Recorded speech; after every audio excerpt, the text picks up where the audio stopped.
প্রিয় দর্শক, স্বাগত জানাচ্ছি বরেন্দ্র সংবাদে। সাথে আছি বিথি ঘোষ। শুরুতে জানিয়ে দিচ্ছি সংবাদ শিরোনাম।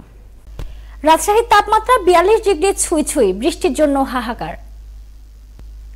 রাজশাহীতে ড্রাম ট্রাকের চাপায় মোটরসাইকেল আরোহী সহ নিহত 3। নাটোরের সিংড়া উপজেলা আওয়ামী লীগের বর্ধিত সভা থেকে লুৎফুল হাবিব রুবেলকে মনোনয়নপত্র প্রত্যাহারের নির্দেশ। নওগাঁয় রোড টু বালুরঘাটে পদযাত্রায় তুলে ধরা হলো 1971 সালের শরণার্থীদের ক্লান্তি ও দুর্ভোগ দুর্দশা চিত্র। এতক্ষণ শুনছিলেন সংবাদ শিরোনাম, এবারে জানাবো পুরো খবর। একটানা তাপপ্রবাহের কারণে দুর্ভোগে পড়েছেন রাজশাহী সহ গোটা বরেন্দ্র অঞ্চলের মানুষ। বর্তমানে রাজশাহীর সর্বোচ্চ তাপমাত্রা 42 ডিগ্রি সেলসিয়াস ছুঁই করছে। শনিবার বেলা 3টায় রাজশাহীর সর্বোচ্চ তাপমাত্রা রেকর্ড করা হয়েছে 41.5 ডিগ্রি সেলসিয়াস। এমন তাপপ্রবাহে রাজশাহীর আকাশ থেকে যেন আজ আগুন ঝরাচ্ছে সূর্য।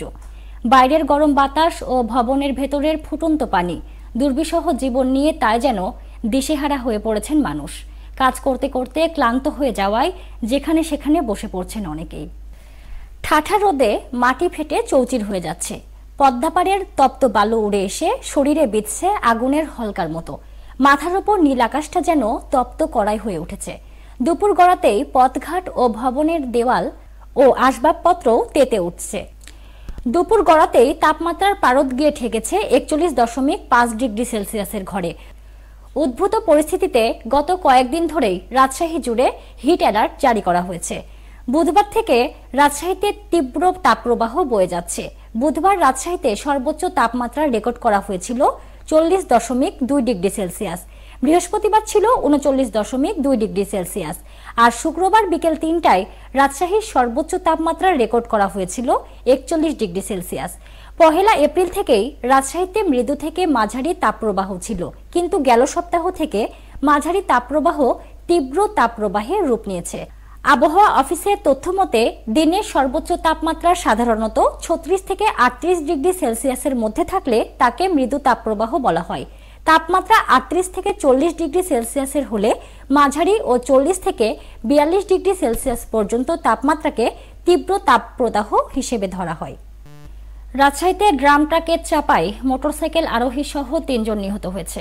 শুক্রবার বিকেল 4:30টার দিকে রাজশাহীর চাঁপাইনবাবগঞ্জ হাইওয়ের পবার দামকুড়া থানার মুরারিপুর এলাকার এ দুর্ঘটনা ঘটে।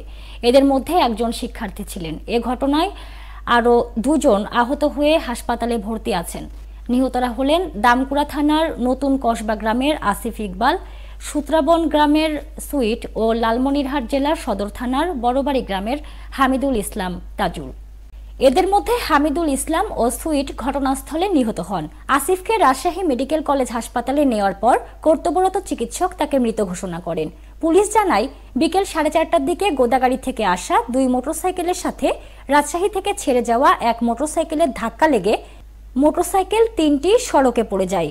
এ সময় রাজশাহী থেকে ছেড়ে আসা দ্রুতগামীর ড্রাম ট্রাক নিয়ন্ত্রণ হারিয়ে মোটরসাইকেল আরোহীদের চাপা দিয়ে চলে যায়। ফলে ঘটনাস্থলে নিহত হন সুইট ও হামিদুল। আর আসিফকে উদ্ধার করে রাজশাহী মেডিকেল কলেজ হাসপাতালে নেওয়া হলে কর্তব্যরত চিকিৎসক তাকে মৃত ঘোষণা করেন।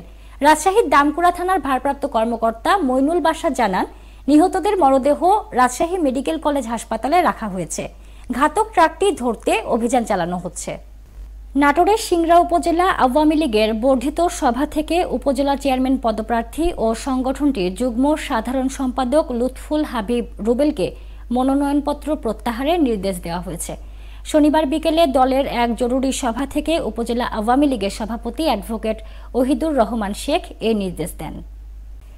উপজেলা আওয়ামী লীগের সভাপতি অ্যাডভোকেট ওহিদুর রহমান শেখের সভাপতিত্বে জরুরি সভায় অন্যান্যের মধ্যে উপস্থিত ছিলেন উপজেলা আওয়ামী লীগের সাধারণ সম্পাদক ও সিংড়া পৌরসভার মেয়র জান্নাতুল ফেরদৌস সহ উপজেলা ও ইউনিয়ন আওয়ামী লীগের নেতৃবৃন্দ।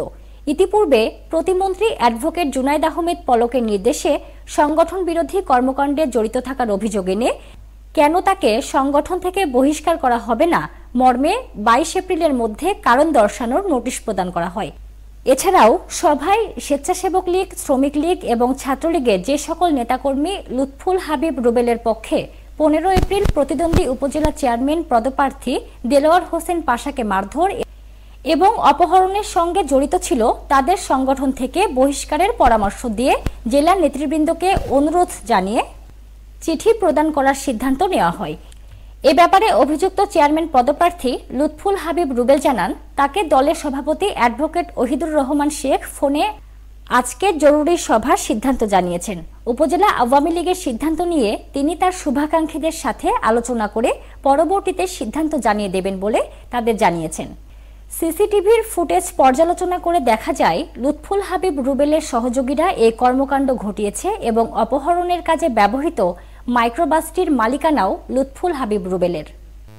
প্রথমবারের মতো নওগাঁয় তুলে ধরা হলো 1971 সালে মহান মুক্তিযুদ্ধের সময় নওগাঁ রোড হয়ে ভারতের বালুরঘাট গমনকারী শরণার্থীদের ক্লান্তি ও দুর্ভোগ দুর্দশার চিত্র।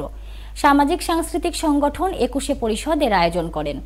অবিকল শরণার্থীর বেশে শনিবার সকাল 10:30টায় শহরের তাজের মোড় থেকে প্রতীকী পদযাত্রাটি নিয়ে বের হন বিভিন্ন শ্রেণী পেশার মানুষ। এ সময় তারা 71-এর বালুরঘাট গমনকারী শরণার্থীদের ক্লান্তি ও দুর্ভোগ দুর্দশার চিত্র ফুটিয়ে তোলার চেষ্টা করেন। পদযাত্রাটি শহরের প্রধান সড়ক প্রদক্ষিণ করে কেডির মোড়ে আব্দুল জলিল মুক্তিযোদ্ধা মঞ্চে গিয়ে সমাপ্তি টানা হয়। পদযাত্রায় অন্যান্যের মধ্যে নওগাঁ সরকারি কলেজের সাবেক অধ্যক্ষ শরীফুল ইসলাম খান, 21শে পরিষদের সভাপতি অ্যাডভোকেট ডিএম আব্দুল বারী সহ শিক্ষক ও সাংস্কৃতিক কর্মীরা অংশগ্রহণ করেন। 1971 সালে পাকিস্তানি হানাদার বাহিনী ও তাদের দোসরদের বর্বরোচিত অত্যাচার, নিপীড়ন, নারীদের সম্ভ্রমহানি, গণহত্যা থেকে বাঁচতে যুদ্ধের পর থেকে বিভিন্ন সময়ে পায়ে হেঁটে নওগাঁ রোড হয়ে হাজার হাজার শরণার্থীরা ভারতের বালুরঘাটে বিভিন্ন স্থানে আশ্রয় নেন। মুক্তিযুদ্ধের সময়কার সেই চিত্র আমরা অনেকেই ভুলতে বসেছি। মুক্তিযুদ্ধের সেই চিত্র নতুন প্রজন্মের কাছে তুলে ধরতেই আমাদের এই প্রতীকী পদযাত্রা। প্রতীকী পদযাত্রার আয়োজকরা জানান, 71 সালে পাকিস্তানি হানাদার বাহিনী ও তাদের দোসরদের বর্বরোচিত অত্যাচার, নিপীড়ন, গণহত্যা থেকে বাঁচতে যুদ্ধের শুরু থেকে এপ্রিল মাসে পায়ে হেঁটে নওগাঁ রোড হয়ে হাজার হাজার শরণার্থীরা বালুরঘাটে আশ্রয় নেন। সে সময় চলার পথে অনেকেই ঢলে পড়েন মৃত্যুর কোলে। সেসব চিত্র নতুন প্রজন্মের কাছে তুলে ধরতেই এমন আয়োজন করেন তারা। মূলত আমাদের এই প্রোগ্রামটার মূল উদ্দেশ্য হলো যে আমাদের মুক্তিযুদ্ধের যে চেতনা, মুক্তিযুদ্ধের যে ইতিহাস, সেটা নতুন প্রজন্মের মধ্যে ছড়িয়ে দেওয়া। আর সবচেয়ে বড় কথা যে আমাদের মুক্তিযুদ্ধ যে শুধু একটা ফেলনা বিষয় ছিল না, এটা অনেক রক্তের বিনিময়ে, অনেক ত্যাগের বিনিময়ে, অনেক মেয়ের নারীর সম্ভ্রমের বিনিময়ে এসছে। এই জিনিসগুলো আমাদের নতুন প্রজন্ম ভুলতে বসেছে। আমরা চাই না আমাদের প্রজন্মরা ভুলে যাক, সঠিক ইতিহাসটা ভুলে যাক। সে কারণেই আমরা 21শে পরিষদ বরাবরই এই কাজটা করে আসতেছে। মুক্তিযুদ্ধের চেতনা, মুক্তিযুদ্ধের ইতিহাস, ভাষা, গণহত্যা, গণ আন্দোলন, এই বিষয়গুলো নিয়েই আমাদের 21শে পরিষদ কাজ করে যাচ্ছে। তারই উদ্দেশ্যে আজকের যে মার্চ, এটাও আমাদের সেই তারই একটা ধারাবাহিক অনুষ্ঠান আর কি। সেই সময় দেশের মাটি ছেড়ে, দেশ ছেড়ে, বাড়ি ছেড়ে যেতে বাধ্য হয় জীবন বাঁচানোর তাগিদে। এই যাওয়ার যে চিত্র, সেটা খুবই ভয়াবহ এবং খুব কঠিন। প্রতিমধ্যে অনেকে রেপ হয়েছে, প্রতিমধ্যে অনেকে হারিয়ে গেছে, প্রতিমধ্যে অনেককে মেরে ফেলা হয়েছে, তাদের সম্পদ কেড়ে নেওয়া হয়েছে। এই যে চিত্রটা আজকে তরুণ প্রজন্ম তো এটা জানে না।